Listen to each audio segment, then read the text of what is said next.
for everyone in those key groups identified by the Joint Committee on Vaccination and Immunisation.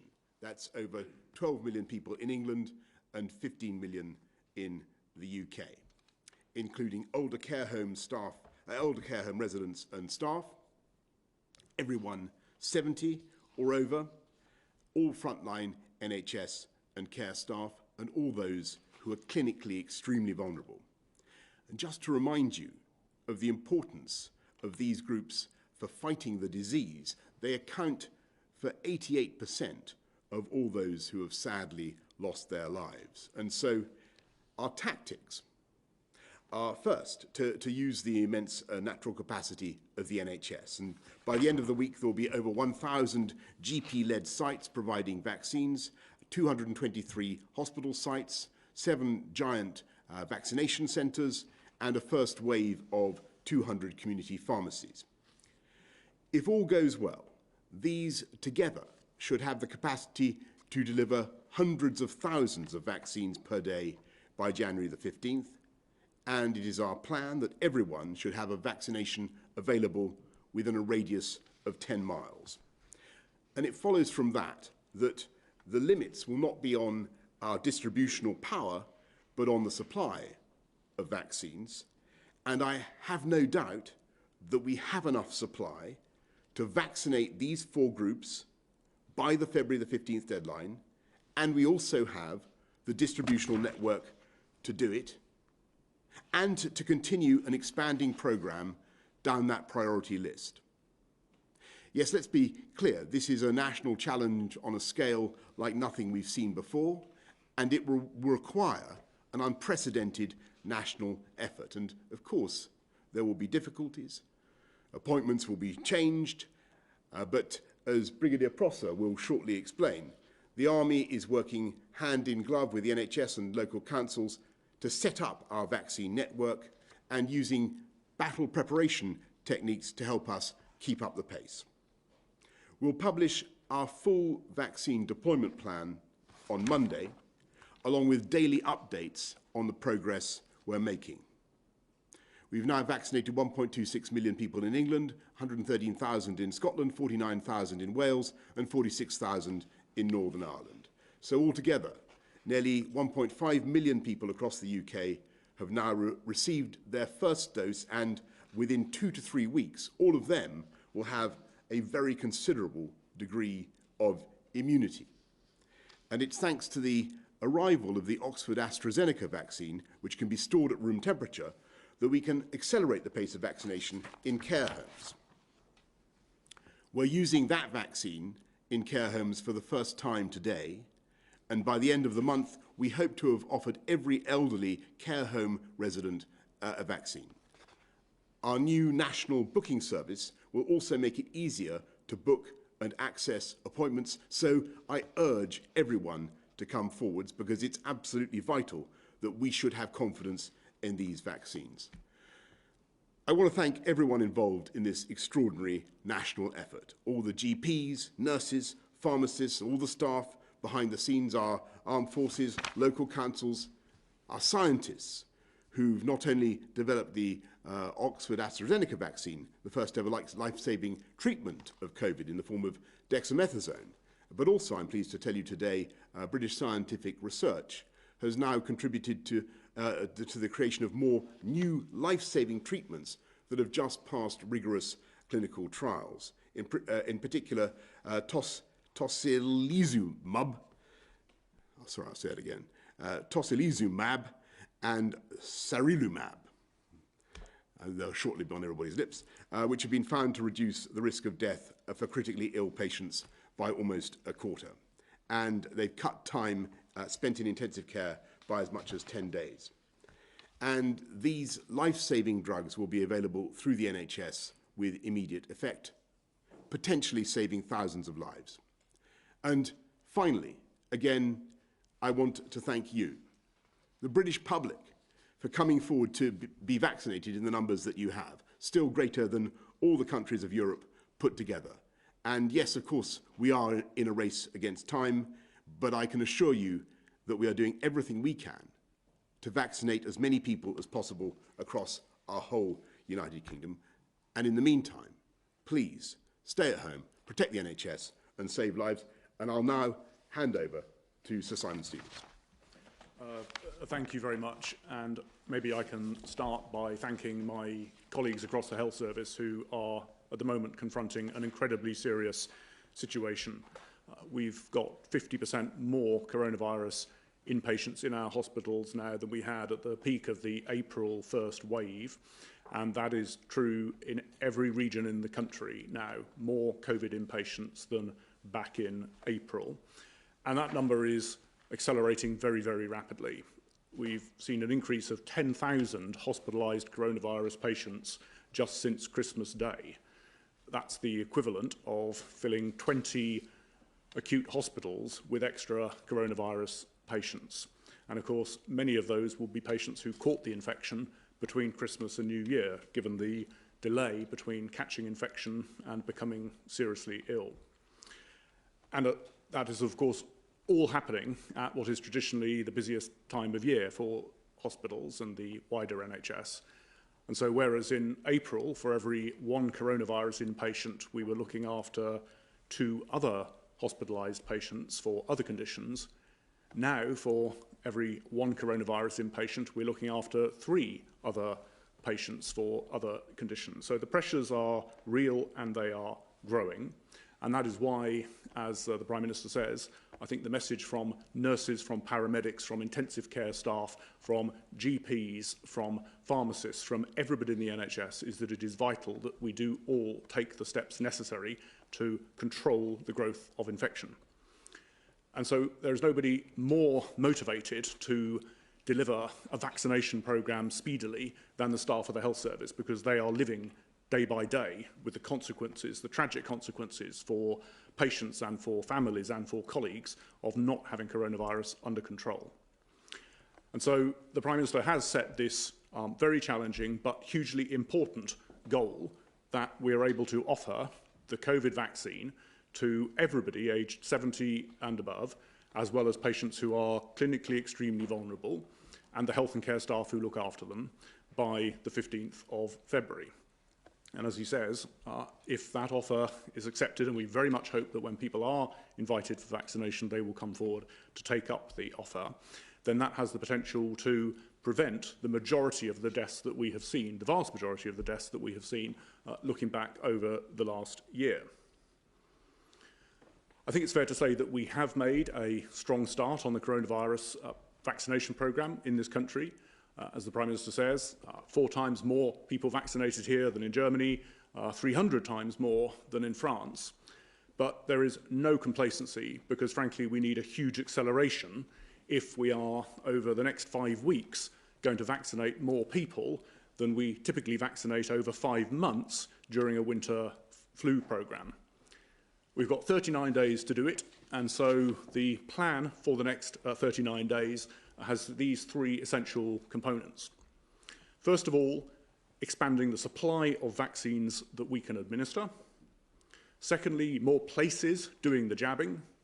And thirdly, the NHS expanding the number of people and the partnerships who are helping us get the job done. So on vaccine supply, as you know, on the 8th of December, we were able to provide the first COVID vaccination approved by an independent regulator here in this country to Margaret Keenan in Coventry. And during the course of January, we will have much more vaccine supply than we had in December. And during February, we will have more vaccine supply in addition to that. So assuming and providing that that vaccine supply continues to be available to us, as it looks as if it will be, then we will certainly be able to offer all the vaccination slots that the Prime Minister has described. So vaccine supply is coming online. The second part of it then, of course, is more places where the vaccine is administered. And we want to increase the number of people and places doing vaccination as supply increases day by day and week by week. And there are 3 ways in which people will be invited to come forward to get their vaccination. The first and the bulk of the vaccination will be through local GP practices and pharmacists together offering services to their local patients. And we've expanded the number of places from 116 across the country that were doing that in mid-December to 739 of these local vaccination services today, growing to over 1,000 by the end of next week. In addition to that, secondly, we've got hospital hubs that will be vaccinating social care and care home and NHS staff. And their numbers have expanded from 50 to 206, and that will be 223, essentially the bulk of the hospital sites across the NHS providing that service from the end of next week. And then thirdly, in addition, we are establishing these larger vaccination centres that will work 7 days a week, extended hours in sports stadia and other public venues where people will also be invited if that is more convenient for them. And what we're trying to do with these three routes is get the balance right between the efficiencies, the scale efficiencies that you get from some of these larger centres, combined with the local convenience of the options through your local GPs and over time from pharmacists as well. There's been quite a lot of discussion in the press about the interesting successes that the Israelis have been having. They have chosen to do most of their vaccination through these larger bespoke vaccination sites rather than through their local pharmacists and the local GPs. We think, given the geography of this country, actually having a mixture of those different routes will be the right answer, and we will steadily expand those number of ways in which you can get vaccinated as supply continues to increase. So firstly, expanded supply. Secondly, an increase in the number of places that are providing vaccination. And then thirdly, of course, matched by an increase in the number of people who are doing the vaccinating, many of whom will come from our partners, not just the NHS. And so we've now got over 80,000 people who are trained on these particular types of vaccinations, able to administer them, of whom 18,000 have already begun work in different contexts. The St John's Ambulance are working with us. They've identified over 20,000 volunteers who want to come and help, together with the Royal Voluntary Service and others. And in addition to that, we are unashamedly tapping into the logistics brilliance of the armed forces to ensure that the supply chain and the distribution works well alongside the usual channels that hospitals and GPs and pharmacists provide. And it's that combination then of those three parts to the plan that are what are, we think, going to give us the opportunity to make that offer to millions of people over the next 5 weeks. But at that point, let me, Prime Minister, hand over to Brigadier Prosser, who I think will describe the role that the Army are playing in supporting us in the NHS.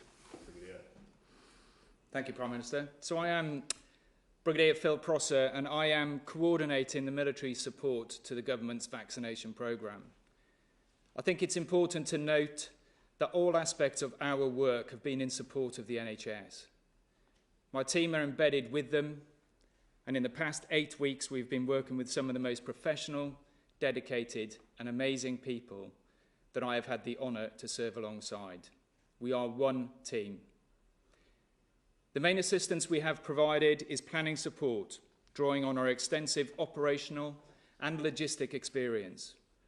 We are adding to what is already an extremely high-performance team in NHS England headquarters.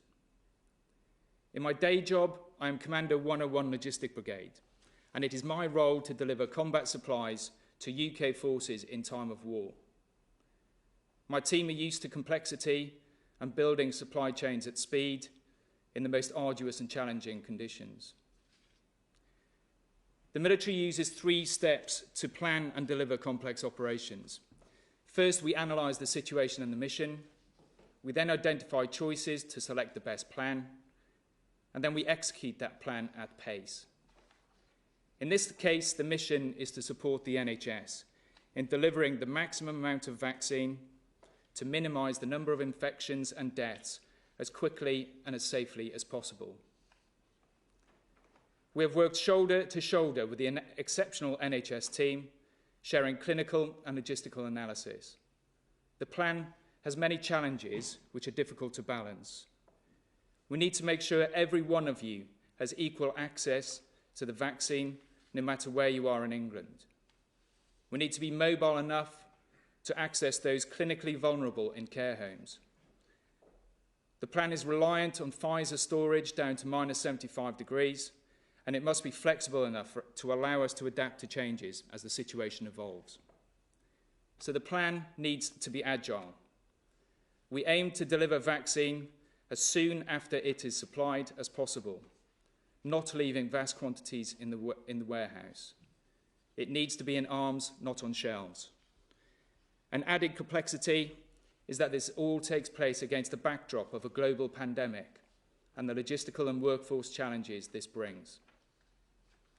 The final phase is to execute the plan. Our aim is to deliver operational excellence. Working with the NHS, we use techniques tried and tested on previous operations in the UK and abroad to deliver command and control to the activity on the ground, ensuring performance targets are met and resources are allocated to where they are needed most. A vaccination programme of this scale has not been done before, and we are learning as we go. In the event it is required, we also have 21 vaccination quick reaction force teams made up of 6 military healthcare experts able to deploy anywhere in England at short notice. I have found this logistic operation to be unparalleled in its scale and complexity, and I say this having served on operations around the world. To give you some impression of the work that has been done, in the 30 days this programme has been in operation, we have delivered 1.26 million doses of vaccine, hundreds of millions of consumable items, and established 769 sites. That's the equivalent to setting up a major supermarket chain in less than a month. And next week we will further increase our footprint by another 20%. I've been immensely proud to see how everyone in this programme has stepped up to deliver professional excellence when the country has needed it most. At every level, the NHS and my team have faced numerous challenges with an heroic will to succeed. It is truly a one-team approach. I'm a proud member of the Armed Forces, an organisation drawn from all communities across the UK and the Commonwealth. My team and I are honoured to be able to serve those communities and to protect our nation at home. I feel immensely proud of our collective national effort in supporting the NHS, and I truly believe we will defeat this pandemic together. Thank you. Thank you very much, Brigadier, and thank you very much, Simon. Let's go to Judith from Leeds. How can early years provision be safe if primary schools are deemed to be a vector for the spread of the virus? Is this not defeating the purpose of this lockdown? Well, thanks very much, Judith. I might ask Simon to comment on this as well, but the whole point is, of course, that we believe that schools are safe and indeed all places of education are safe, Judith, including early years provision. It's just that we have to look at the overall budget of risk, the overall spread that schools can be involved in, but there are other very, very important reasons for wanting to keep early years provision going to help key workers, to help vital services continue during the pandemic. And I hope you appreciate the distinction. Simon, anything you want to add to that? Well, no, obviously, we defer to the advice of the Chief Medical Officer and SAGE on these points. But as you say, Prime Minister, a lot of the staff of the health service do rely on having available childcare, and so doing everything we can to, while keep schools and early years education safe, nevertheless enable people to continue to come to work as a critical care nurse or as a junior doctor. That is hugely important to the NHS's effort as well. Thanks a lot. Let's go to Stephen from Sheffield. University students are being encouraged to not return to rented term time addresses and have not received anywhere near the same quality of service that they would have received if it were not for the pandemic. Can the government outline then the ways that it intends to support university students over the coming weeks?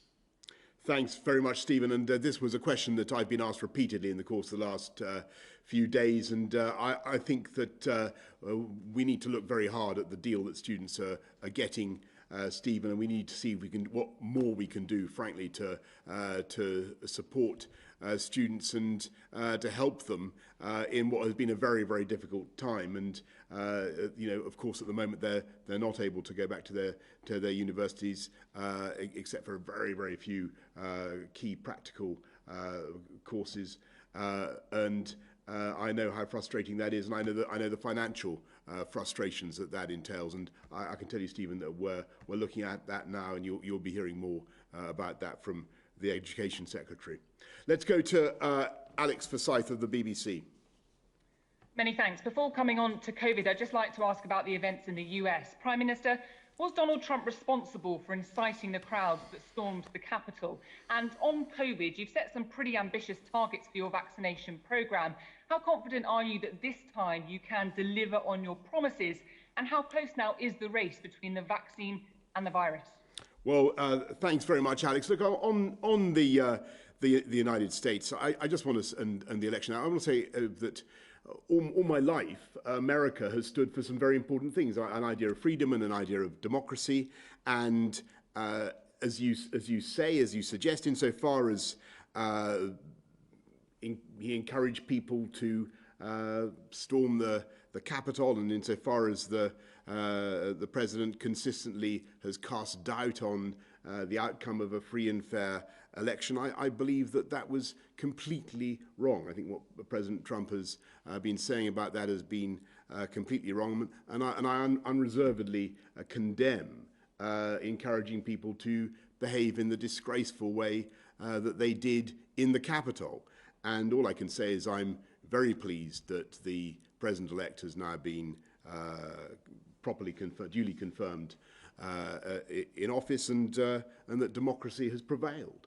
And on your second question, Alex, about where we are, well, we're going to go at it flat out. As I have said, we will do everything we possibly can to achieve this. And the purpose of this press conference today is just to give you a chance and to give the public a chance to see a little bit more of the working, a little bit more of the detail. But that's just the beginning.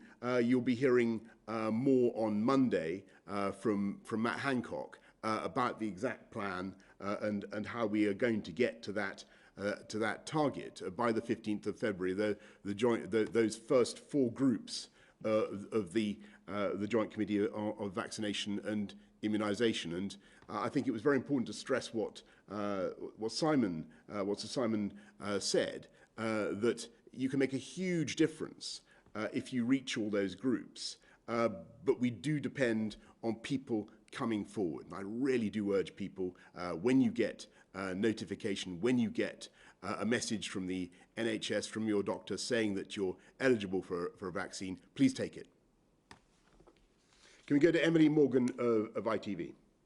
Thank you, Prime Minister. I wonder if you can tell us in the clearest possible terms why it is that GPs aren't getting regular supplies of the vaccine and why they don't know when their next delivery is going to be.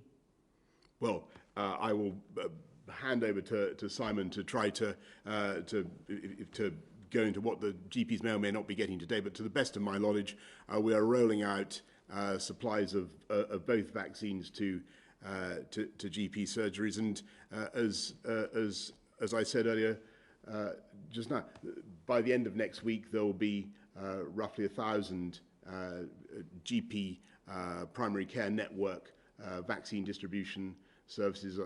More than 200 hospitals will be distributing the vaccine. 7 huge vaccination centres, big vaccination centres, and 200 first wave of 200 community pharmacies. So there's a big network. The supply is being rolled out. But I think what I won't hide from you, Emily, is that, of course, in the early phases, there's going to be lumpiness and bumpiness in the distribution.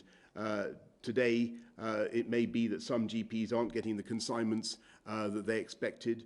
I know that other GPs, I certainly know from first-hand experience, that other GPs are doing an incredible job of getting those jabs into people's arms. But Simon, is there anything you want to say in more detail about what GPs can expect? I think that's right. I mean, look, today is the first day in which it was last night that approval was given to start using the AstraZeneca vaccine, the Oxford AstraZeneca vaccine in GP, local vaccination services. And so that vaccine is being distributed today, tomorrow, the weekend to practices to get going.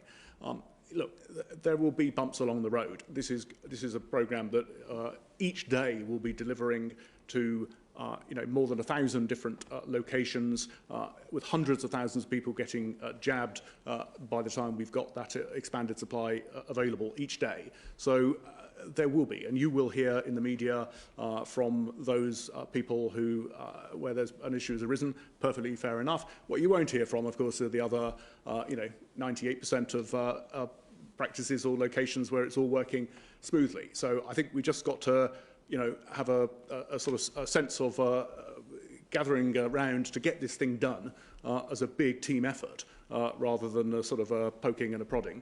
And that's the spirit I know that the whole of the NHS is mobilising around. Thanks very much, Simon. Thanks, Emily. Victoria MacDonald, Channel 4. Thank you, Prime Minister. Many of the patients in hospital right now with COVID will have been infected before Christmas. Do you now regret not locking down earlier? And can I also ask, there is a lot of concern amongst NHS staff about the people out there who do not believe this is happening, that this is all fake news and that hospitals are empty. What message do you have for them? Well, Victoria, on the speed of the government's reaction, don't forget that I think we were told about the new variant and the way it was taking off on the 18th, and we went into the Tier 4 measures across a vast bulk of the country pretty much within the next 24 hours. And I'm on the kind of people who stand outside hospitals and say COVID is a hoax and this kind of stuff, really, I do think they need to grow up.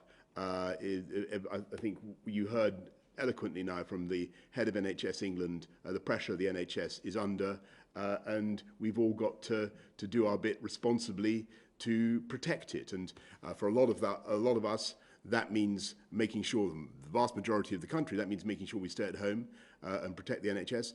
For people who are getting invited to get a vaccine, go and get the jab. I would just add to that, let's just be completely straightforward about it. When people say that, it is a lie. If you sneak into a hospital in an empty corridor at 9 o'clock at night and film that particular corridor and then stick it up on social media and say, this proves the hospitals are empty, the whole thing is a hoax, you are not only responsible for potentially changing behaviour that will kill people, but it is an insult to the nurse coming home from 12 hours in critical care, having worked her guts out under the most demanding and trying of circumstances. There is nothing more demoralising than having that kind of nonsense spouted when it is most obviously untrue. And so actually looking at some of the reports that Channel 4 and, dare I say it, BBC, Fergus Walsh had a brilliant report last night from University College Hospitals. The same has been true for ITV Sky. I mean, you are reporting what is actually going on. That is what people need to concentrate on. Thanks very much. Chris Smith of The Times. Thank you. So Simon, firstly, just to pick up on those rather sobering numbers you presented earlier on, and also on leaked data showing hospitals in London and in the Midlands elsewhere are on course to exceed general and critical care capacity in the next couple of weeks.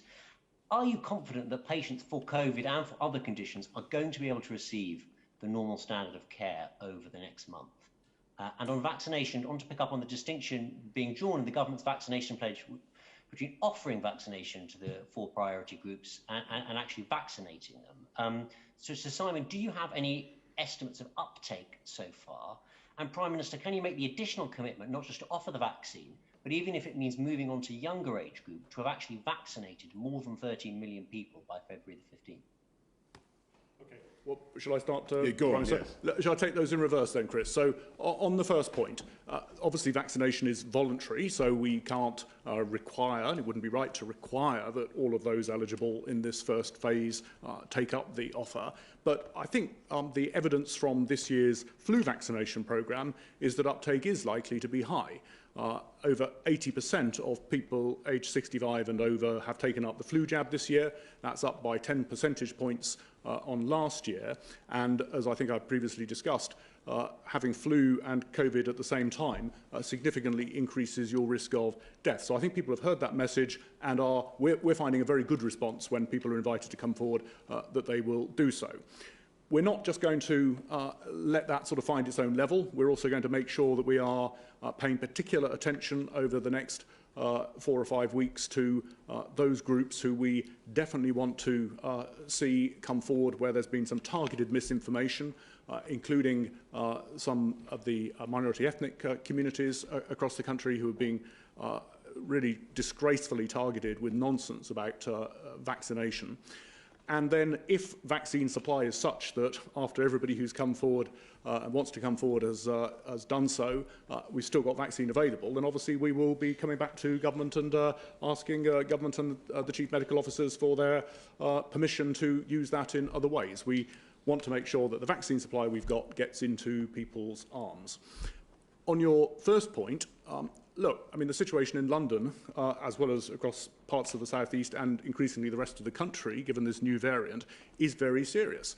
I mean, we are seeing over 800 patients a day admitted to London hospitals with coronavirus. I mean, that is the equivalent of a new St Thomas's hospital full of COVID patients, fully staffed, every day, or a new University College hospital full of coronavirus patients every day. So it is absolutely vital that the measures that are now in force do begin to have an impact on slowing and cutting the infections across London and the rest of the country.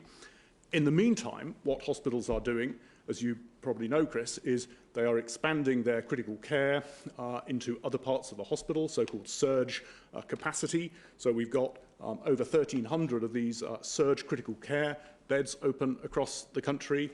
That is putting, obviously, great pressure on staff. That's what we will continue to do, but it is vital that the infection rate now comes under control.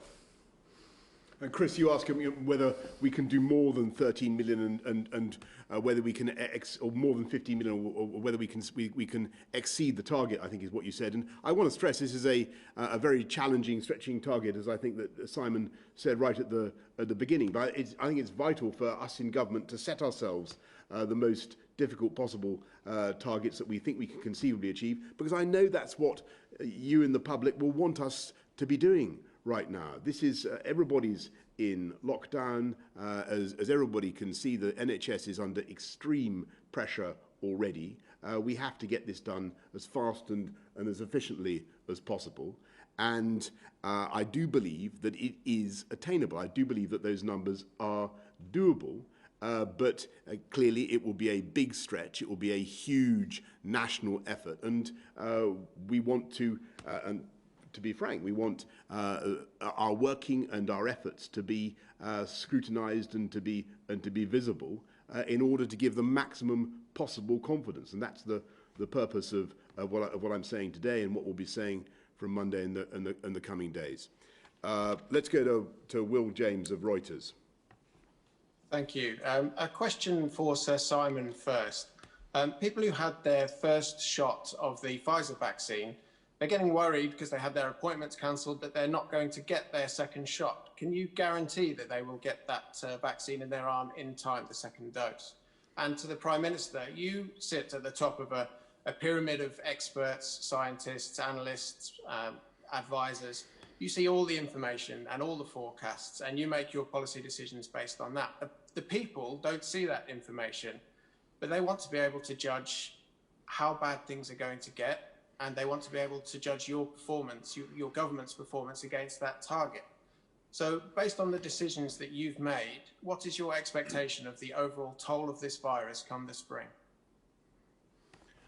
Okay, well, on the first question, well, the answer is a very straightforward one, which is yes, people will get their second jabs, whether that's Pfizer or AstraZeneca. As you know, the health service has been asked, following the medical advice from the independent regulator, the Joint Committee on Vaccinations and Immunisations, and the chief medical officers to put the optimal gap between having your first dose and your second dose, so within 12 weeks, because the data from the Pfizer jab shows that after 12 days, you've got perhaps 90% plus of the benefit anyway. And as a result, it means that we're able to offer vaccination to many more people, twice as many people, with that Pfizer dosing over the next several weeks. And so just to make it personal, and I haven't actually asked my mum whether she minds me saying this, but my parents are both in their 80s, neither of whom have yet been offered the jab. As a consequence of doing this, both my mum and my dad will be able to get a first dose, whereas had we not done this, it would just have been one or the other. And on your question about the overall toll, well, I can't give you that number. What I can say is it will be tragically far too high. Though every death is a tragedy, we mourn every person we lose in this pandemic. But the number will depend, of course, on how successful we are in rolling out the vaccine program. Clearly, that will be one important thing. For the arguments that you've heard, because of the arguments you've heard this afternoon, but also, perhaps even more importantly, it will depend on our continued ability to work together to stop transmission. And that is why we're having to do the measures that we are at the moment. So in a sense, it depends on all of us following the guidance protecting the NHS. That is the crucial thing. Let's go to Sophia Slay of the Evening Standard. Prime Minister. I'd like to pick up on some of Sir Simon's comments about London hospitals, which are pretty much staring into the abyss right now. They are described as being less than 2 weeks from being overwhelmed, even under the best case scenario. Why wasn't more done to stop us ending up here? And what are you doing right now to help the capital's hospitals? And my second question is for all of you, really. When the vaccine was announced last year, many people expected that they would soon be able to hug their elderly relatives again and that care homes would be able to open their doors within weeks. Can you really spell out for us what the reality of the position is now? How long before grandma can be hugged? How long before care homes can let residents have a day out with their families? Okay, well, on your first point, Sophia, the 4 chief medical officers for England and Wales and Scotland and Northern Ireland, they said on Monday that given the rising infections, particularly this new variant, quote, without further action, there is a material risk of the NHS in several areas being overwhelmed in the next 21 days, close quotes. That's why the risk level was raised, if you like. And we clearly are seeing that in London, which is why the London hospitals are expanding the number of beds they've got available. They're making use of the independent sector. The London NHS intends to open the London Nightingale next week, which also, by the way, will be being used as one of our large vaccination centres so that Londoners have the option of being vaccinated there. So I think there's no doubt that hospitals and indeed GPs, the London Ambulance Service, the entirety of the health service in London is mobilising to do everything it possibly can. But the infections, the rate of growth in admissions, that is what collectively the country's got to get under control. Sophia, just on the way ahead, I really want to repeat what I've been saying over the last couple of days, because there are lots of conditionals for the February 15th deadline. If the vaccine programme goes ahead at the speed that we've all been talking about this afternoon, if there are no new variants that we uncover that mean we have to change our plans again, if the vaccine remains efficacious, and we've got no reasons to think that the vaccines are not efficacious at the moment, then I really do think that by February the 15th, there will be the chance, I hope very much there will be the chance to look at some relaxations of restrictions. And as I've said, schools will certainly be the priority that we want to address. And to repeat, I do think that things will be, as the Chris Whitty and others have said, I do think things will be much better by the spring. By April, things will be very different. But all that depends on the rollout of the vaccine programme, which we've discussed, and you'll be hearing a lot more about, but above all, on our continued willingness to come together, protect the NHS, stay at home, and save lives. Thank you all very much.